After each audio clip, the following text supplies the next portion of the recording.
Droit international des pêches, les représentants des États membres de la Commission sous-régionale des pêches, CSRP, sont en formation à Dakar. La session ouverte ce lundi devrait donner aux juristes et magistrats spécialistes de ces questions d'acquérir de nouvelles aptitudes. Fatimata Banelba. Développer en continu les capacités juridiques des juristes des pêches et magistrats de la région, renforcer leur capacité à mieux appliquer le droit international des pêches. Tels sont les principaux objectifs de cette session de formation, organisée par le CSRP en collaboration avec l'administration océanique et atmosphérique nationale des États-Unis. C'est pour les imprégner, pour qu'ils comprennent les enjeux liés au secteur de la pêche. C'est pour qu'ils puissent conseiller les ministres en charge des pêches.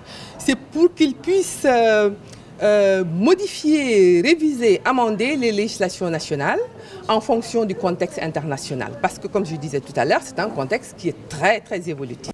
La pêche illicite non déclarée ou pêche INN, un fléau pour les États africains.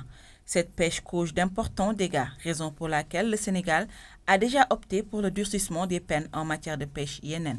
Le Sénégal vient également d'adopter et de voter son nouveau code de la pêche qui augmente des sanctions extrêmement importantes en ce qui concerne cette pêche INN. Les amendes vont jusqu'à 1 milliard avec possibilité de confiscation du bateau qui exerce cette pêche INN.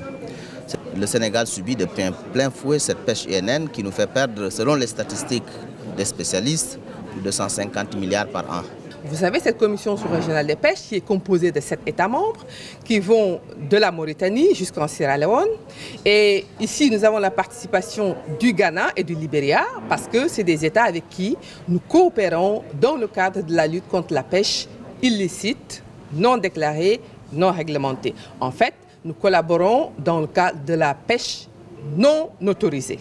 Au sortir de ces 3 jours de conclave, ces juristes seront plus outillés pour conseiller leurs pays respectifs sur les droits et obligations pour la gestion durable des pêcheries. Ils pourront également mieux appréhender les instruments juridiques internationaux sur la pêche.